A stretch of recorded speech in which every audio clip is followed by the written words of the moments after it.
내 안에 하나님이 없다. 이 오늘 설교 제목이거든요. 내 안에 하나님이 없다. 이번 주간에 이제 아들 결혼 때문에 목요일 날 이제 주보다 해놓고 금요일 날 서울에 갔어요. 한 주간 동안 이번 주에 전할 말씀을 이렇게 준비하면서 설교 제목을 어떻게 잡을까 그러다 제 서재에 있는 필립 얀시라는 기독교 미국의 작가 책이 또 한 20권쯤 있는 것 같아요.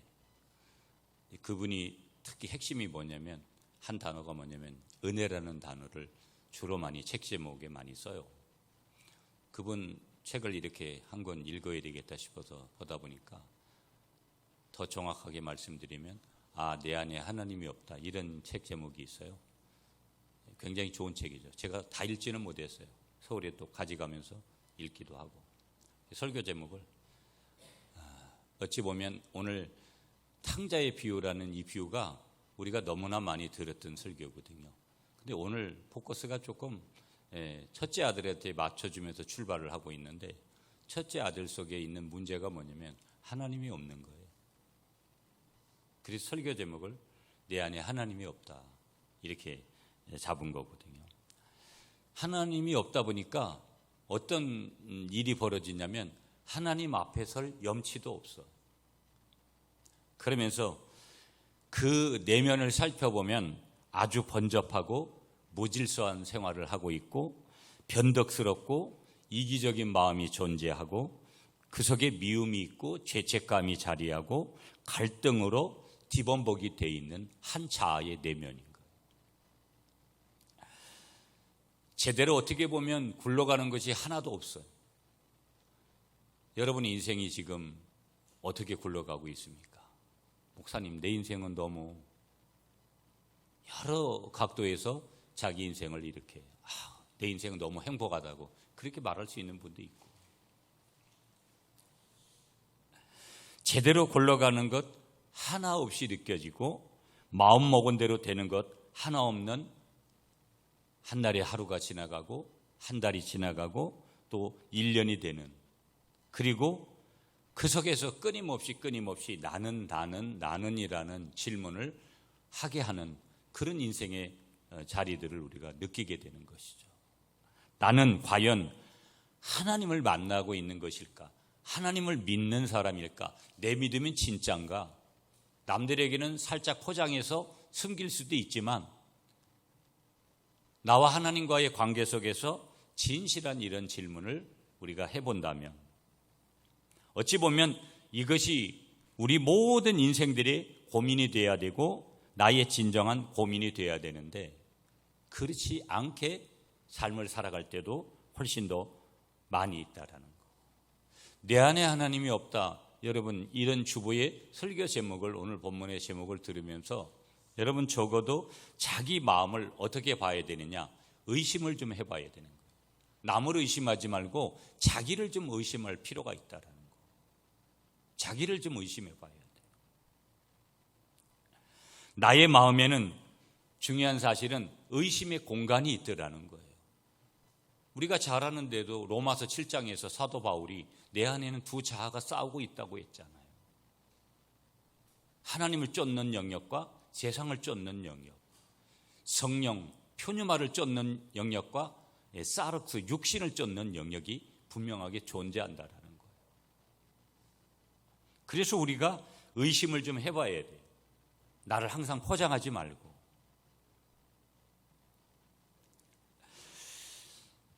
우린 이 사실을 좀 분명하게 알아야 돼요, 여러분. 우리는 1시간 동안에도 우리가 쓰고 있는 일반적인 우리 인간들이 쓰는 그 24시간 중에 1시간 동안에도 신앙과 불신앙의 사이를 수십 번도 더 오락가락하고 있다는 거예요. 지금 이 순간은 정말 주를 위해서 내 생명까지도 내던질 것 같아요. 그런데 1시간도 채 못해서 회의적인 마음이 찾아올 수도 있더라는 거예요. 얼마든지. 인간의 마음이라는 것이, 그래서 여러분 갈대와도 같다 이런 표현을 우리가 세상적인 표현에서도 하는 게 어떤 영적이고 성경적인 거라는 것이죠. 그만큼 변동이 심하다는 것을 우리에게 말씀하는 거예요. 어찌 보면 여러분 가정이 파괴되고 모든 것들이 다 중심에는 뭐가 있겠어요? 사람 마음이 변질됐기 때문에 오는 현상들 아니겠어요? 우리는 그 현상만 보지만 이게 어디로부터 출발했나 보면 인간의 마음으로부터 출발하고 있는 거거든요. 인간의 마음이 계속해서 좋은 쪽으로 성경적으로 개혁해 가야 되는데, 리폼해야 되는데, 그런 쪽의 리폼이 아니라 변질되는 그러한 마음들 속에 있기 때문에 거기에서 죄가 나오고 문제가 거기서 이제 나오게 되는 것이죠. 자, 이런 불신앙과 신앙의 사이를 끊임없이 오가는 상황 속에서 이 상황 속에 나를 찾아오는 것이 도대체 뭐냐? 내 안에 하나님이 없는 건데, 그러면 하나님이 없게 되는 근원적인 이유가 뭐냐라고 생각을 할 때는 내 마음에 어떤 단어가 찾아온 것이냐? 내 마음이 강팍한 것이다. 그 내 마음의 강팍함으로 인하여서 결국은 성령의 역사들을 제한하게 되고, 강팍하다라는 것은 여러분 부드러운 거하고는 반대잖아요. 성령이 주시는, 오늘도 장로님이 기도하실 때 새롭게 다시, 이 단어는 기독교적이고 성경적인 거거든요. 다시 일어날 수 있는 회복의 은혜를 주지 못했다면 우리는 이미 다 버림받은 거예요. 그럼 뭐 거기에 무슨 회복이 있고 거기에 무슨 다시 일어설 용기가 무슨 필요가 있겠어요? 우리가 아무리 힘들고 어려워도 다시 성령님은 회복, 이런 재도전, 이런 단어를 주시기에 오늘 우리가 이 자리에 있는 것이 특별한 줄 믿으시는 여러분이 되시기를 축복합니다. 우린 진리를 믿죠. 진리라는 것은 인간의 그런 강팍한 마음이나 우리 속에 있는 두려워하는 마음이나 섭섭한 마음이나 원망스러운 마음, 돌 같은 마음들을 무너뜨리는 것을 진리라고 하는 거예요. 그러니까 예수 그리스도가 진리인데, 십자가가 진리인데, 말씀이 진리인데, 그러니까 이런 원리 말고는 사람의 환경과 지금 우리가 당하고 있는 고통의 여러 상황들을 바꿀 수 있는 대안이 없는 거예요. 믿습니까, 여러분? 우리가 진리 안에 거한다라고 하는 것은 이러한 마음들이 완전히 사라질 때 그 진리 가운데 거하고 진리가 너희를 자유케 한다라는 귀한 말씀이 우리 가운데 맞아 떨어지게 되고 그것을 우리가 느끼게 되는 거예요. 내 내면에서부터 느끼게 되는 것이죠. 하나님 앞에서 많은 사람들은 신앙생활을 한다고 하면서 저와 여러분들이 우리의 삶을, 우리의 생각을, 우리의 모든 습관을 따라 살아갈 때가 훨씬 더 많더라는 거예요. 가만히 생각해 보세요. 인정할 수밖에 없죠. 하나님 앞에서 우리의 강팍한 심령들은 녹아지고 망할 것밖에 없는 우리의 모든 불신앙의 체질들이 그것에서만 변화되어져서 하나님의 은혜 가운데 거하는 복된 자가 되는 원리가 되는 줄 믿으시는 여러분들이 되시기를 축복합니다. 그러므로 우리가 왜 은혜 가운데 생활하지 못할까? 여러분, 이런 질문을 한번 해볼 필요가 있는 것이죠. 우리가 은혜 가운데 살아야 되는데 왜 우리가 은혜 가운데 생활하지 못하는가? 이미 답을 드렸어요. 우리의 내면에 문제가 있기 때문인데 그 문제점이 뭐냐? 우리가 너무 강팍한 거예요. 우리가 너무 강팍하다고요. 우리 심령 가운데 강팍함이 녹아지지 않는 한 우리는 은혜라고 하는 것을 맛볼 수가 없는 것이다. 원리가 그러니까. 여러분, 아무리 위에서 물을 갖다가 아무리 깨끗한 물을 공급해 보세요. 중간이 막혀가지고 온갖 쓰레기로, 그 쓰레기를 처치해서 밑에까지 그 물이 상부에서 그런 물이 내려오는 물이 정상적으로 내려올 수 있도록 그런 통로 확보가 되지 않으면 그건 이미 무르나 많아요. 아무리 깨끗한 물을 하나님이 주신다고 해도 위쪽에서 아무리 깨끗한 물이 내려와도 가운데에 적치되어 있는 쓰레기들 때문에 결국은 거기에서 그 다음부터는 흙탕물이 내릴 수밖에 없다라는 거. 하나님이 사람들에게 복을 주시는데 내가 하나님의 마음으로 바뀌어져 있지 않다면 내가 아브라함과 같은 복의 통로가 될 수 없다라는 거. 그러므로 오늘 많은 사람이 은혜를 받고 싶다고 말하지만 받지 못하는 이유가 뭐냐? 가만히 찾아보면 우리의 마음이, 나의 마음이 강팍하기 때문이구나. 하나님의 은혜는 어떤 사람도 너그럽게 만들 수 있고 어떤 강팍한 것도 녹일 수가 있는데, 이것이 바로 성경이 우리에게 오늘 이 탕자의 비유라는 이 비유를 통해서 저와 여러분들에게 주시는 말씀으로 받으시는 여러분이 되시기를 축복합니다. 사람은 강팍하기 때문에 어리석은 거예요. 못 배우기 때문이 아니라는 거, 많이 가지지 못한 조건 때문에 아니라는 거.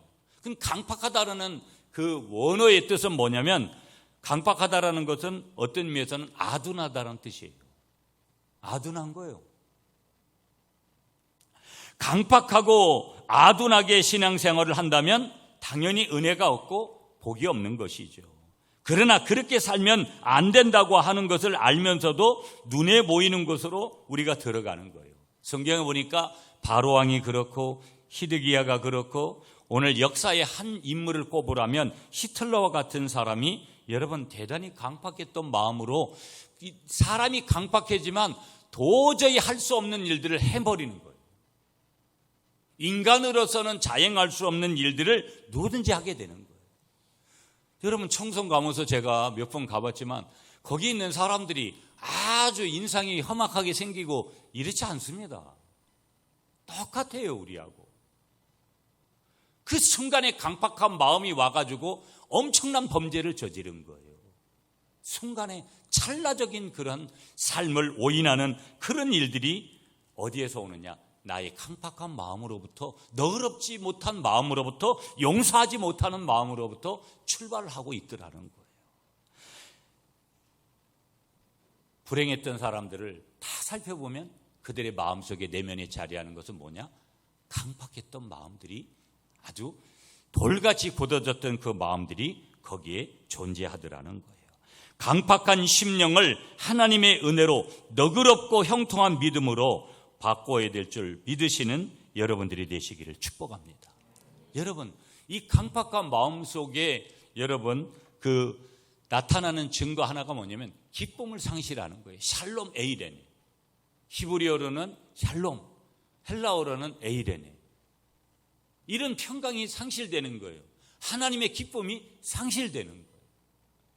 성경은 항상 기뻐하라, 쉬지 말고 기도해라, 범사에 감사하라, 이것이 하나님의 뜻이라고 했어요. 첫 번째가 항상 기뻐하라는 거예요. 여러분 사실 이게 어려운 거지만 힘들고 어려워도 기뻐하라는 거예요. 여러분 항상 좋은 일만 있겠어요? 저도 그렇게 여러분이 잘 아시는 대로 여러 가지 근간에 좋은 일도 있고 좋지 않은 일도 있고 여러 가지가 오는 거예요. 그래서 기뻐하라는 거예요. 아멘이십니까, 여러분? 종교 생활을 하는 사람들은 어찌 보면 그 속에 문제가 뭐냐? 독선이 많은 거예요. 왜 은혜 생활을 해야 되는지에 대한 이유들이 이제 거기서 출발하는 거거든요. 하나님의 마음이 안 되더라는 것이죠, 보면. 자, 오늘 본문으로 가볼게요. 성경 누가복음 15장이에요, 여러분. 본문에 집을 나갔던 둘째 아들이 돌아왔어요. 아버지가 너무 기뻐서 송아지를 잡고 풍악으로 이고 많은 축하 계획을 모아서 잔치하고 축하하는 시간을 갖습니다. 아버지가 아들의 모든 잘못을 넉넉한 너그러움으로 받아들이고 용서할 때 그 가정에 행복이 오는 것이다 하는 것을 분명하게 보여주고 있어요. 이상하게도 너그러울 때 풍악이 울려 퍼지고 축하 계획이 몰려오고 찬양이 넘치는 것을 볼 수 있다. 가정도 마찬가지일 수가 있고 교회 생활에 있어서도 너그러움이 필요하다. 여러분 어찌 보면 저에게도 지난 20년, 21년 차를 저희 교회를 섬기면서 제가 여러분들에게도 여러 번 말씀드렸어요. 사람을 그냥 좋게 좋은 쪽으로만 갈 건가, 아니면 가르치면서 갈 건가, 좀 엄하게 갈 건가. 저는 후자를 선택하며 20년을 넘게 왔어요. 어느 기간이 지나면 이제 너그러움도 용서도 허물도 그런 시간이 올 거라고 생각을 했는데 5년이 지나고 10년이 지나고 15년이 지나고 20년이 지나도 그런 시간들이 안 왔어요. 저는 일 중심의 사람이고 체계적인 것을 좋아해요. 20년쯤 왔으면 한 10년쯤 지나면 교회의 열매와 결과물들이 나올 줄 알았어요. 그래서 제자훈련도 열심히 했어요.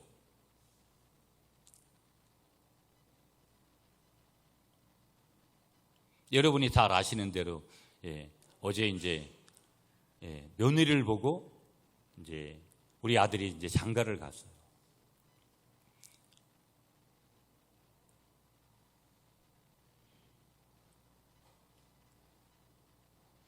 어떤 의미에서는 좀 더 내 속에 성도들을 향해서 너그러움을 가지고 관대하게 대해야 되는 그런 부분들이 부족했다라는 거 많이 느끼고, 아니 그것을 하지 않으려고 한 것이 아닌데 2단계만 좀 지나가면 그 다음 단계로 넘어가겠다고 그렇게 다짐을 하고 다짐을 했는데 그 단계는 넘어가지를 않더라고요. 이 말씀을 준비하면서도 제가 어찌 보면 제 안에도 강박함이 있고 너그러움이 있지 못한 그런 마음들을 분명하게 인정을 할 수밖에 없는 거. 교회 안에서뿐만 아니라 교회 밖에서든지 내가 앞으로 내 인생을 살아가면서 목양을 하면서 목사로 살면서 어떤 사람이 되어야 될 것인가라는 것들을 다시 한번 생각하게 하는 거. 오늘 본문에 보면 정말 가정에서 역사를 바꾸는 한 사람의 옹졸함이 나와요. 그 옹졸함이 누구에게 있냐면 첫째 아들에게 있어요. 오늘 본문, 여러분 본문으로 다시 돌아가 가지고 29절과 30절을 한번 볼게요. 29절 말씀을 제가 읽습니다. 그렇게 아니하여 29절 뒤로 가 가지고 제가 14절 29절 읽었어요. 아버지께 대답하여 이르되, 내가, 이 첫째 아들이 대답하는 거예요. 내가 여러의 아버지를 섬겨 명을 어김이 없거늘 내게는 염소 새끼라도 주어 나와 내 보소로 즐기게 하신 일이 없더니. 30절은 여러분이 읽어주세요. 시작.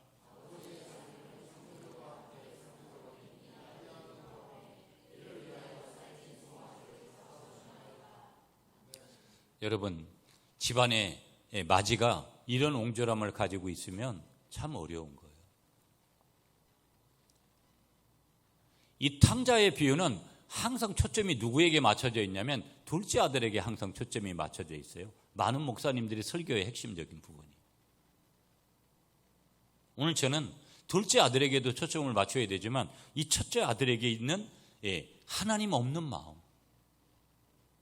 하나님이 없다. 이런 마음이 여러분 첫째 아들에게만 있겠어요?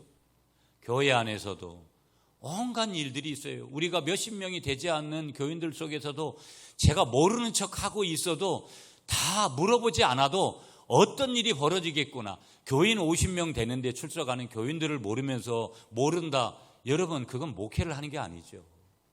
여러분이 저한테 숨긴다 그래도 적어도 여러분들도 저를 알잖아요.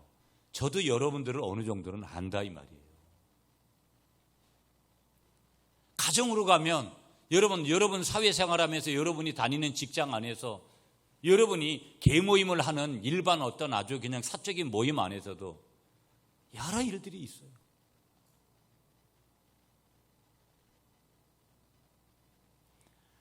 좋은 단어들이 있으면 얼마나 좋겠어요. 그런데 이 첫째 아들에게 있어서 문제는 옹졸함이었어요.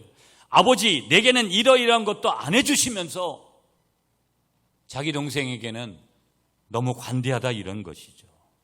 누구에게 독선이 있는 건가 지금?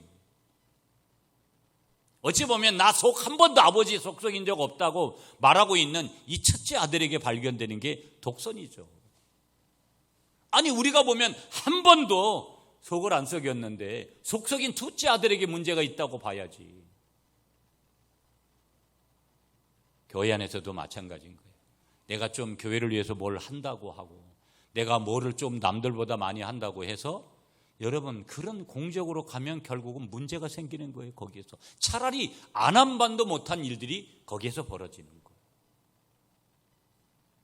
무익한 종이니 내가 한 것은 아무것도 없다고, 내가 살해받아야 될 조건은 아무것도 없다고 그렇게 고백을 하면서 가도 어떤 때는 어려운데 내 몫을 챙기겠다는 그런 생각을 가질 때가 교회 안에서도 교회 밖에서도 여러 곳에서 우리에게 있는 거예요. 내 몫을 항상 이야기하니까 항상 우리에게 있어서 옹졸함이 찾아오고 강팍함이 찾아오고 항상 문제 속에 우리가 나를 던지게 되더라는 거예요.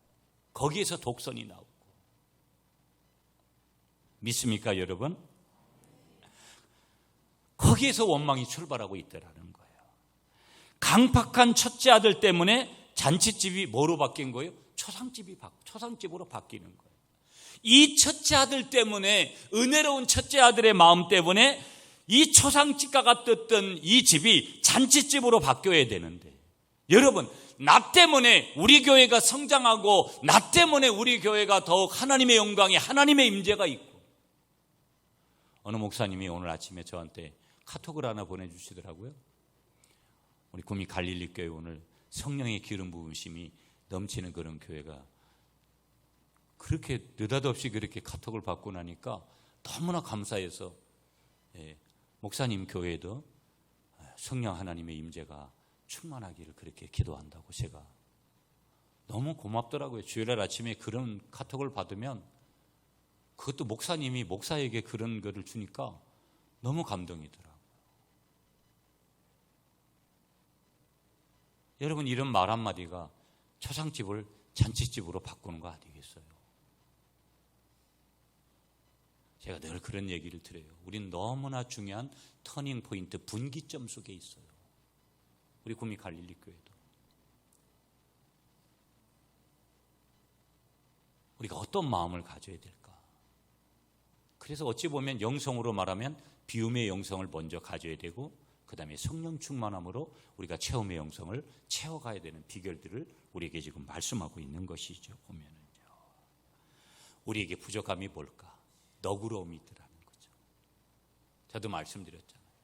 내가 좀 더 우리 교인들에게 너그러워야 되는데, 언제 시기가 되면 2단계만 좀 넘어가면 그 다음부터 너그러질게.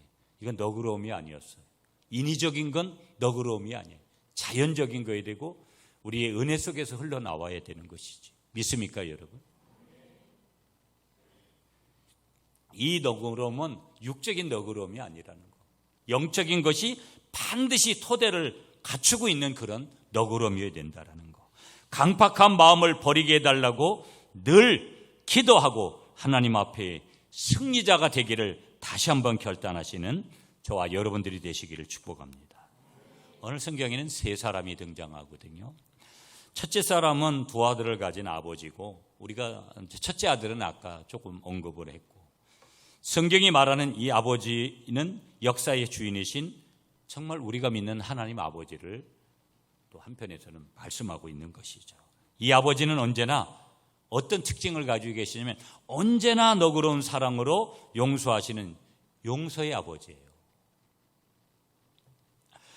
우리의 어떠한 죄일지라도 하나님은 묻지 않으신다라는 거. 죄를 묻는 사람은 사단이라는 거. 죄를 추궁하고 무슨 죄를 지었다고 들추어 말하는 사람은 사단이라는 거. 물론 하나님이 죄에 대해서는 반드시 심판하시죠. 죄를 회개하지 해야 된다라는 것을 당연히 하지 말라라는 것도 아니에요. 우리는 죄 때문에 죽는 인생이 아니에요. 우리의 원죄, 우리의 조상죄, 우리의 자범죄를 예수 그리스도께서, 하나님 되신 그분이 성육신 인카네이션 하셔서 이 땅에 오셔서 2000년 전에 갈보리에서 십자가를 지심으로 내가 받아야 될 저주의 죄를 이미 다 받아주신 줄 믿으시는 여러분이 되시기를 간절히 축복합니다. 예수님께서 여러분, 간음하다가 걸린 여인에게 내가 그런 죄를 지었구나 라고 묻지 아니하시고 정죄하지 않겠다고 분명하게 말씀하시는 줄 믿습니다. 삭개오에게 그의 죄를 묻지 않으신 줄 믿으시는 여러분이 되시기를 축복합니다. 우리 한 번만 따라하겠습니다. 하나님께서 강팍한 우리의 심령을 다 녹이십니다. 믿습니까? 그러므로 용서하는 아버지의 심정과 아버지가 아들을 받아주는 예수 그리스도의 십자가의 피능력의 사랑으로 다시 한번 일어서시고 다시 한번 달려가시는 우리 모두가 될 수 있기를 간절히 축복합니다. 아버지를 떠나서 제멋대로 그렇게 살면 자유로울 것 같은 착각이 둘째 아들에게 있었잖아요. 그것이 문제였다라는 것이죠. 어떤 때는 하나님 앞에 예배하는 이 시간이 지루고 이 교회 오는 것들이 싫어질 때가 있고, 내가 성경을 펼치고 내가 무슨 새벽을 깨우고 예배에 자꾸 나오고 이 갈릴리라는 공동체에 내가 멤버가 된 것이 싫어질 때가 있고, 인간이기 때문에 여러분 어느 순간 내게 찾아오는 감정이 여러 갈래들 아니겠어요? 다 100% 완벽한 감정, 다 100% 주님이 원하시는 성경적인 마음을 가지고 살아가는 사람은 이 세상에 아무도 없기 때문에.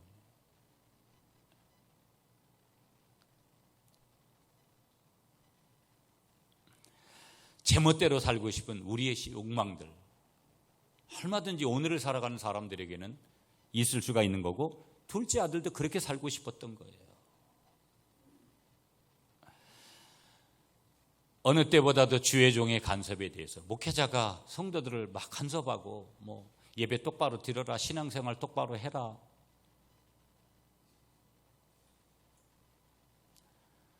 그런 좀 간섭 안 하는 교회 가서 신앙생활 해보고 싶고, 그냥 내가 하고 싶은 대로 내버려 두는,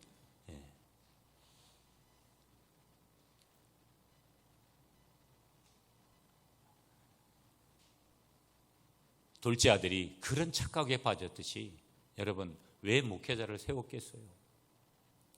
왜 부족한 저 같은 사람을 여기에 세워서 하나님이 세우시겠어요? 주의 종의 간섭에서 벗어나서 제 마음대로 신앙생활하면서 살려고 하는 생각이 여러분 분명히 기억하셔야 돼요. 그게 바로 죄라는 거예요. 독립해야 될 나이가 되지도 않은 어린아이 같은 아이가 엄마 아빠 품을 벗어나고 싶어 하는 거라는 것이, 그것이 정상이겠어요? 있을 수가 없는 거예요. 그 아이는 금방 잘못될 수밖에 없는 거예요. 교회에서 간섭을 받고 목회를 받고 오히려 교회를 안 나가면 걸림돌이 되고 마음이 편안하지 않고 꺼리낌이 오는 그러한 구체적인 성령님의 간섭을 받을 때 아멘하고 저와 여러분들이 나와야 될 줄 믿습니다. 아직 내 마음이 덜 풀린 그런 감정이 솔직히 내 한편에 있다 하더라도 주님이 뭘 기뻐하실까라는 것을 먼저 기억하면서 성령 우리 하나님의 임재 앞에 우리가 먼저 거꾸러지고 먼저 우리의 마음을 겸손하게 순종으로 바꾸시는 모두가 될 수 있기를 간절히 축복합니다. 자, 다시 본문으로 돌아가서 둘째 아들은 그것이 행복인 줄 알았어요. 그런 것들이, 인간이 가지는 그런 욕망에서 오는 그런 것들이 행복인 줄 알고 행복을 꿈꾸면서 집을 나가죠. 여러분 오늘 본문 13절을 한번 읽어볼까요? 우리가 오늘 제가 봉독해드리지는 않았는데 13절 말씀으로 한번 가볼게요. 13절 제가 봉독할게요. 그 후에 며칠이 안 되어 둘째 아들이 재물을 다 모아가지고 먼 나라로에 가 거기서 허랑방탕하여 그 재산을 낭비하더니.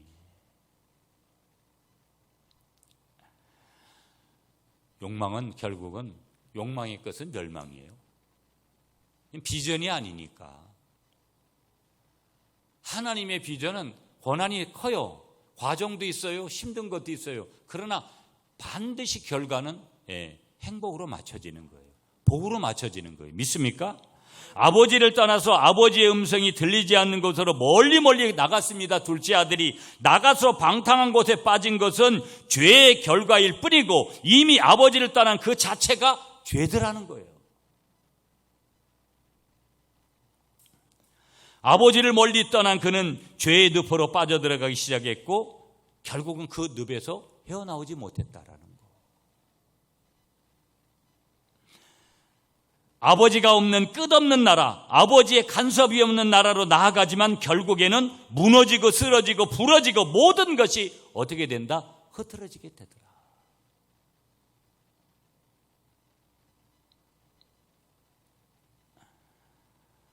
우리가 한 교회에, 우리 구미 갈릴리 교회 성도라면 그 교회를 중심으로 간섭을 받고 하나님의 중심으로 구체적인 지도를 받는 것을 복이라는 것을 우리가 오늘 이 아침에 인정하시는 저와 여러분들이 되시기를 축복합니다. 자, 이 아들이 두 번째 아들이에요.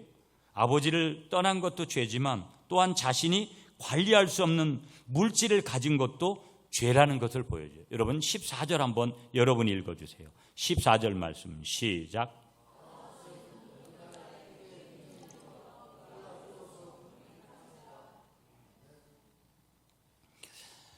여러분 이런 얘기를 해요. 교회는 그 담임 목사님의 그런 만큼 성장하더라, 이런 얘기를 해요. 그래서 저는 내가 아직까지도 그런 것이 안 되는구나. 제가 오늘도 제 마음의 어떤 내면적인 것들도 고백하면서 드리지만, 그래서 그게 다 옳은 것도 아니지만 그래도 뭐 늘 겸손하게 그렇게 받는 것이 중요하다. 그런 의미에서는 여러분에게 책임이 있을 게 아무것도 없어요. 다 모든 책임이 저에게 있는 거지. 오늘 이 둘째의 문제가 또 다른 것은 뭐냐면, 첫째는 아버지를 떠난 게 문제잖아요. 그러니까 하나님 떠나면 인생은 비참한 거예요. 그걸 언제 깨달아요? 여러분, 세상에서 그렇게 열심히 살다가 마지막 이제 죽음 앞두고 있는 그때 깨닫는 거예요.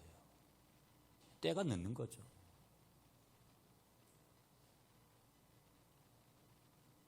때가 늦는 거예요. 또 하나의 문제점이 뭐냐면, 관리할 수 없는 물질을 가지고 간 거예요. 관리할 수 있는 능력을 만드는 것, 이게 얼마나 중요한지 몰라요. 많은 사람들은 무작정 달라고 해버려요. 돈이나 눈에 보이는 것들에 대해서는 그 물질을 줘도 하나님의 방법대로 쓸 줄을 모르면서도 그걸 달라고 해요.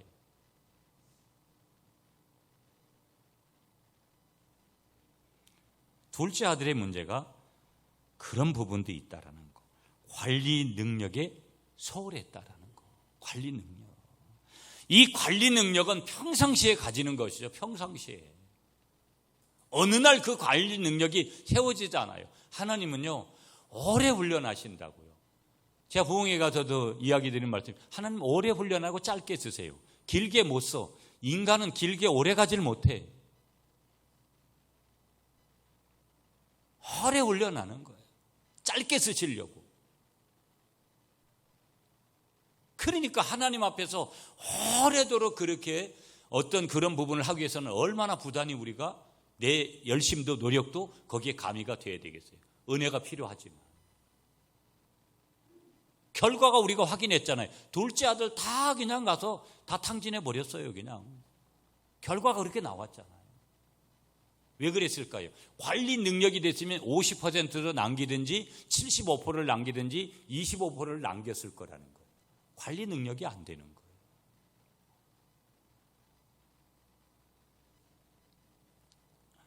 우리의 삶에 있어서 소유가 중요하지 않다라는 거. 근데 우리는 자꾸 어디에 포커스를 맞추려고 해요? 소유에 포커스를 맞추려고 하는. 남보다 지금 있는 거에 있어서 만족하지도 않고 조금 더 가져야 되고, 조금 더 큰 집에 살아야 되고, 좋은 집에 살아야 되고, 좋은 차를 타야 되고, 좋은 옷을 입어야 되고. 그것이 잘못됐다라는 거 아니에요. 문제는 거기에 그 과정에서 오는 잘못된 나의 내면과 여러 가지죠. 저는 좋은 집에 사시고, 좋은 차 타시고, 좋은 입으세요. 좋은 옷 입으세요. 하나님이 그렇게 주시면. 그러나 거기에서 끝나는 것은 그건 죄예요. 왜?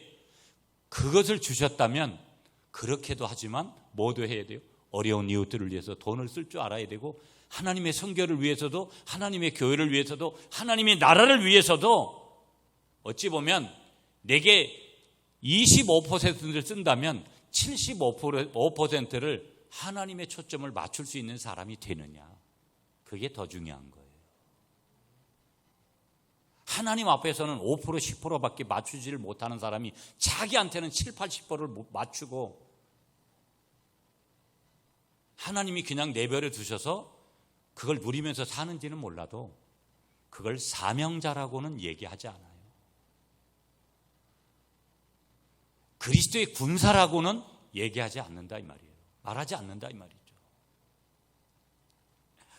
우리의 삶에 있어서 소유가 중요한 거 아니라는, 그렇기 때문에 가난은 저주가 아니라는 거.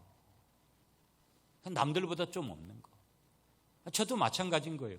뭘 갖다가 저에게 뭘 이렇게 포기, 그래도 그것만 해도 감사한데요. 저는 그것만 해도 감사하더라고요. 얼마나 많은 것을 소유하고 그 사람이 위대한 삶을 사느냐가 중요한 거 아니라는 거. 위대한 사명이 위대한 삶을 만든다는 사실을 기억해야 된다는 것이 먼저라는 거. 소유를 통해서 위대해지는 것이 아니라는 거. 세상의 많은 사람들은 명예를 소유하고 지식을 소유하고 많은 것을 소유하면 위대해질 것처럼 그렇게 착각을 하지만 그렇게 되지 않는다라는 거. 그게 아니라는 거. 한번 따라하겠습니다. 위대한 사명을 가진 사람이 위대한 인생을 살아갑니다. 자, 그러면서 여러분, 어떤 아버지와 아들이 예화 하나 하고 갈게요.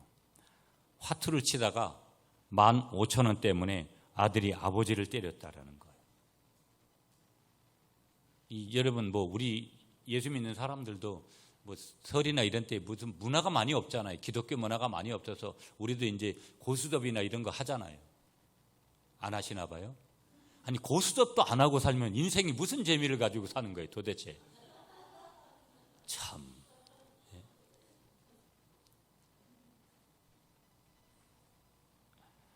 결국은 좀 전에 말씀드린 대로 어디에 포커스를 맞추느냐에 따라서 이렇게 달라지는. 무슨 얘기냐? 하나님의 은혜의 품을 떠난 모든 것이 죄더라는 거예요. 죄더라는 거. 자, 그러면 이걸 이제 결론적으로 어떻게 바꿔나갈 것이냐? 한번 따라하겠습니다. 유턴해야 됩니다. 돌이켜야 됩니다. 그러면 이 돌이킴이 어디에서 올 거냐 하는 것들이 중요해요. 한번 따라하겠습니다. 하나님의 말씀에 충격을 받아야 합니다. 뭐 해야 된다고요? 하나님의 말씀에 충격을 받아야 된다. 무슨 얘기에서 다른 말로 바꾸면 은혜 받아야 됩니다. 성령 충만해야 됩니다. 십자가로 돌아가야 됩니다. 다 똑같은 맥을 같이 하는 거예요. 내가 오늘도 여러분 그저 여러분하고 저는 유머가 있는 사람도 아니지만 설교에다가 어떤 설교에 보면 성도들을 한 편의 설교를 하면 3번을 웃겨라 이런 소리도 있는데 쓸데없는 소리죠. 말도 안 되는 소리고. 설교가 그냥 웃고 그렇게 그냥 편안하게 그렇게 아무 찔림도 없이 어떻게 보면 나에게 있어서 찔림이 오고 나에게 있어서 충격이 오고 나에게 있어서 위로도 오고 격려도 와야 되지만 하나님이 나를 사랑하시는 나에 대한 그 복음의 위대한 능력도 우리가 체험해야 되지만 여러분 축복이 전에 회개거든요.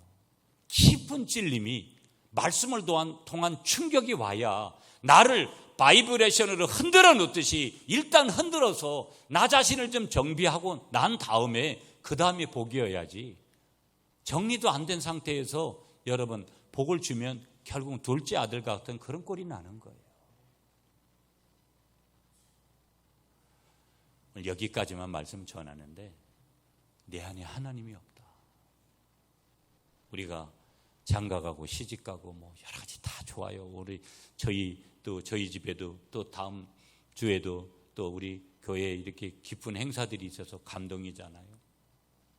그렇지만 우리가 진짜 물어야 되는 것은 내 안에 하나님이 없다. 이것은 아니잖아요.